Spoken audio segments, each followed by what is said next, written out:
बिस्मिल्लाहिर्रहमानिर्रहीम। तो दोस्तों, एक्सेल में बिल एंट्री अगर आपको करनी हो तो कैसे करेंगे। जैसे मैं यहाँ पर सिलेक्ट करता हूँ जनवरी, तो देखिए जैसी जनवरी को सिलेक्ट करता हूँ तो जनवरी की तमाम एंट्री जो है वो इस फॉर्मेट के अंदर यहाँ पर शो हो गई हैं। इसी तरह अगर हम मंथ चेंज करते हैं, यहाँ पर जनवरी की जगह अगर मैं यहाँ पर फरवरी सिलेक्ट करता हूँ तो फरवरी का डाटा आ रहा है, और अगर मैं सिलेक्ट करूँगा यहाँ पर मार्च तो मेरे पास यहाँ पर मार्च का डाटा आ रहा है। अब ये डाटा कैसे आ रहा है और कहाँ से आ रहा है, तो वो डाटा जो है हमने शीट नंबर 2 पे बनाया हुआ है, जिसमें हमारे पास जनवरी का डाटा है, फरवरी का डाटा है और इसके अलावा हमारे पास मार्च का डाटा है। अब ये डाटा आपको कैसे लेकर आना है शीट नंबर 1 पे इस फॉर्मेट के अंदर, ये मैं आपको स्टेप बाय स्टेप जो है वो न्यू शीट के ऊपर बताऊंगा। तो न्यू शीट मैंने ओपन कर ली है। तो सबसे पहले मैं क्या करता हूँ, यहाँ पर एक और शीट लूँगा और इस शीट के अंदर जो है मैं इसी डाटा को कॉपी पेस्ट कर लेता हूँ। तो फिलहाल मैं यहाँ पर 2 मंथ्स के रिकॉर्ड को यहाँ से कॉपी कर रहा हूँ। इन शॉर्ट टर्म में जो है यहाँ पर हम जो है वो 2 मंथ्स को डाटा के ऊपर काम करेंगे। बाकी आप यहाँ पर चाहें तो इसके अंदर पूरे 12 मंथ्स का भी डाटा जो है वो क्रिएट कर सकते हैं, ताकि ये कि आपको 6 मंथ का बनाना है या जितने मंथ्स का आपको क्रिएट करना आप कर लें। तो अभी एक शॉर्ट टर्म में समझने के लिए हम यहाँ पर जो है वो 2 मंथ्स के डाटा के ऊपर काम करेंगे।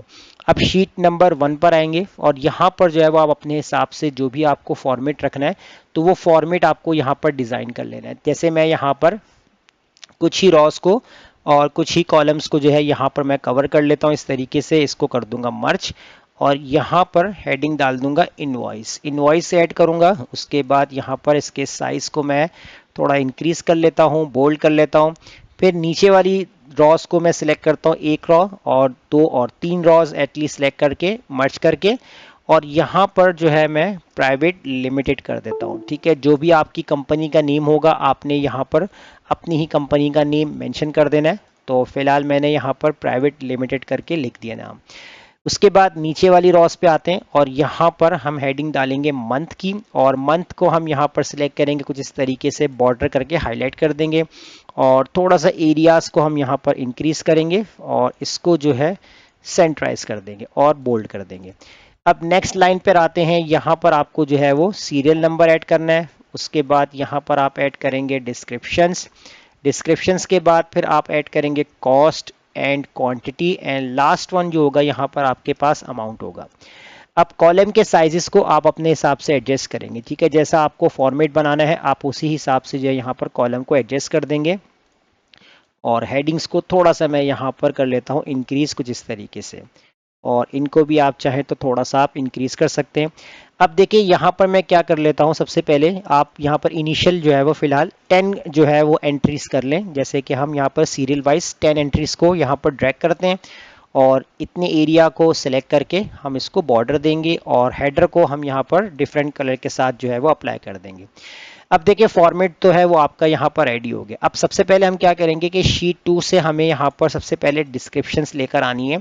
तो डिस्क्रिप्शंस लेकर आने के लिए आपको कौन सा फॉर्मूला यूज़ करना है, तो आपने क्या काम करना है, यहाँ पर इक्वल लगाना है, इफ़ का फॉर्मूला राइट डाउन करना है। लॉजिकल टेस्ट के अंदर सबसे पहले आपको यहाँ पर सिलेक्ट करना है ये वाला सेल जहाँ पर आप अपने मंथ को राइट डाउन करेंगे, और इसको आप करेंगे F4 से लॉक। अगर ये सेल आपका बराबर होता है, किस चीज़ के बराबर होगा, कोटेशंस के अंदर हमने लिख दिया जनवरी कोटेशन क्लोज कॉमा। अगर ये जनवरी के बराबर होता है तो अब आपके पास ट्रू वैल्यू में क्या प्रिंट हो जाए। ठीक है, अब ट्रू वैल्यू के अंदर आपको क्या प्रिंट करना है, तो यहाँ पर मैं टेक्स्ट का फॉर्मूला अप्लाई करूंगा जो कि हमारे पास है टी फॉर्मेट में है। और वैल्यू के अंदर हमें क्या काम करना है, आप जाएंगे यहाँ पर शीट नंबर 2 पे, शीट नंबर 2 पे जाएंगे और यहाँ पर जो आपके पास आइटम नेम के नीचे जहाँ लिखा हुआ है यूएसबी, आपने इस वाले सेल को सेलेक्ट करना है, सेलेक्ट करना है। उसके बाद आपने क्या काम करना है, आपने फॉर्मूला बार के ऊपर क्लिक करना है। ठीक है, इसके अलावा कहीं क्लिक नहीं करना वरना फॉर्मूला आपका अप्लाई नहीं होगा। तो यहाँ पर अब आपने इस तरीके से अप्लाई करने के बाद आपने यहाँ पर ब्रैकेट क्लोज कर देना है, ब्रैकेट क्लोज करना है। फिर आप यहाँ पर लगाएंगे कॉमा, दोबारा से आपको इफ का फॉर्मूला राइट डाउन करना है। लॉजिकल टेस्ट आपको अप्लाई करना है, तो लॉजिकल टेस्ट अप्लाई करने के लिए आपको दोबारा से शीट नंबर 1 पे जाना है, और शीट नंबर 1 पे जाने के बाद आप यहाँ पर दोबारा से आप देंगे ये वाला सेल यहाँ पर, और F4 से इसको करेंगे लॉक। और अगर ये सेल आपका इक्वल होता है किसी इसके कोटेशंस के अंदर, हम लिखेंगे यहाँ पर फरवरी और कोटेशन क्लोज कर देंगे।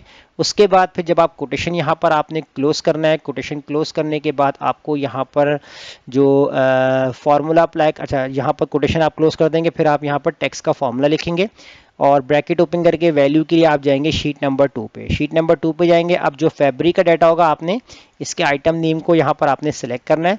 सेलेक्ट करने के बाद आप कर देंगे यहाँ पर ब्रैकेट क्लोज, उसके बाद कॉमा, और फॉल्स वैल्यू के अंदर आपने double quotation open, double quotation close और ब्रैकेट क्लोज करना है। एक ब्रैकेट आपने क्लोज कर दिया, सेकंड ब्रैकेट आपने यहाँ पर क्लोज कर देना है। बस अब आपको यहाँ पर करना है एंटर। जैसे ही आप यहाँ पर एंटर करते हैं तो देखिए अभी आपके पास ये फॉर्मूला अप्लाई हो गया है, लेकिन जैसे ही आप इसको ड्रैग करते हैं और यहाँ पर आप राइट डाउन करते हैं, मैंने यहाँ पर सिलेक्ट कर लिया है जनवरी। जैसे एंटर किया तो देखिए जनवरी के तमाम जो आइटम्स थे वो आपके पास जो है वो आपके इस फॉर्मेट के अंदर ऐड हो चुके हैं। अगर हम यहाँ पर टाइप करते हैं फैब्रिक और एंटर करते हैं तो देखें फैब्रिक के जितने भी आइटम्स थे जो आपके पास सेकंड टेबल में है वो आपके पास यहाँ पर ऐड हो चुके हैं।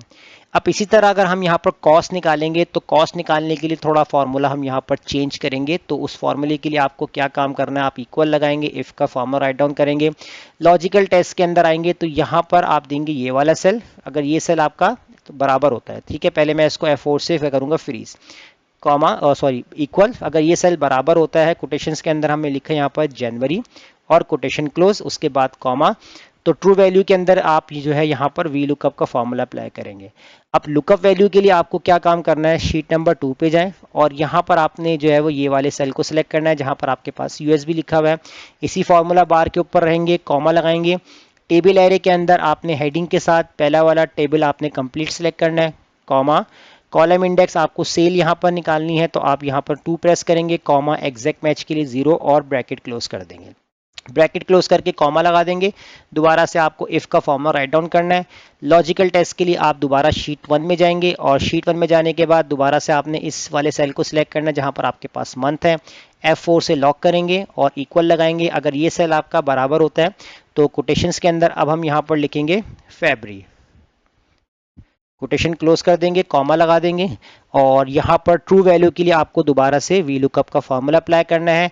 और वी लुकअप का फॉर्मूला अप्लाई करने के बाद लुकअप वैल्यू के लिए आप जाएंगे शीट नंबर 2 पे और शीट नंबर 2 पे जाने के बाद आप जो सेकंड टेबल है इसका आइटम नेम आपको यहाँ पर सिलेक्ट करना है, कॉमा, और टेबल एरे के अंदर आपको ये वाला सेकंड टेबल जो फैब्रिक है इसको हेडिंग के साथ कंप्लीट आपने सेलेक्ट कर लेना है, कॉमा लगा देंगे, कॉलम इंडेक्स के लिए 2, कॉमा, एग्जैक्ट मैच के लिए आपने 0 प्रेस करना है, एक ब्रैकेट आपने क्लोज कर देना है, second bracket close and third bracket आपने क्लोज कर देना है। बस ये फॉर्मूला आपके अंदर अप्लाई होगा और उसके बाद आप कर देंगे एंटर।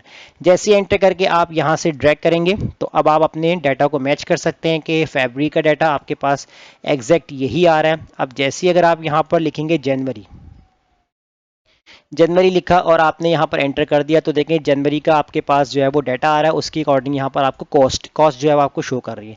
अब सेम फार्मूला आपका क्वांटिटी पे भी आएगा तो फार्मूला लिखने की ज़रूरत नहीं है, या मैं आपको बता देता हूँ, आपने इस पूरे फार्मूले को कॉपी करना है इक्वल से पहले और यहाँ पर जो है आपने इक्वल लगा के कंट्रोल वी के साथ पेस्ट करना है। बस जहाँ आपने वी लुकअप फार्मूले के अंदर कॉलम इंडेक्स जो था, कॉलम इंडेक्स आपका 2 था, आपने वहाँ पर 3 कर देना है, यहाँ पर 3 और इसके बाद यहाँ पर जो है वो आपने 3 कर देना है। अब बस एंटर कर दें तो आपका काम हो जाएगा और इसको भी आपने ड्रैग कर देना है। उसके बाद फिर यहाँ पर आकर आपने सिंपल इसकी मल्टीप्लिकेशन करनी है कि आपने इक्वल लगाने के बाद कॉस्ट मल्टीप्लाई बाय आपने क्वांटिटी सिलेक्ट करना है, उसके बाद आप यहाँ पर एंटर कर देंगे। एंटर करने के बाद आप इस फॉर्मूले को भी यहाँ पर ड्रैग कर देंगे तो इससे आपके पास टोटल अमाउंट निकल आएगा। अब आप यहाँ पर आपके पास फरवरी अगर आप सिलेक्ट करते हैं, जैसे आपने फैब्रिक लिखा एंटर किया तो उसी के अकॉर्डिंग यहाँ पर डिस्क्रिप्शंस आ रही हैं, उसकी कॉस्ट आ रही है, उसकी क्वांटिटीज आ गई हैं और यहाँ पर उसका अमाउंट भी कैलकुलेट होके आ गया। और लास्ट वन के अंदर आप यहाँ पर इक्वल सम का फॉर्मूला अप्लाई करके ये कंप्लीट कॉलम आप सेलेक्ट करेंगे, ब्रैकेट क्लोज करके आप कर देंगे एंटर और इसको आप जो है वो डिफरेंट फॉर्मेट के साथ जो है वो अप्लाई कर दीजिएगा इस तरीके से। तो इस तरीके से एक इनवॉइस टेम्पलेट आप बना सकते हैं मंथ वाइज। आप यहाँ पर मैंने आपको 2 मंथ्स के लिए बताया तो 3 मंथ, 6 मंथ या पूरे 12 मंथ के लिए भी आप जो है ये काम कर सकते हैं। तो उम्मीद करता हूँ आपको आज की क्लास समझ में आ गई होगी। तो फिलहाल इसकी प्रैक्टिस कीजिए, मुझे इजाज़त दीजिए, अल्लाह हाफिज़।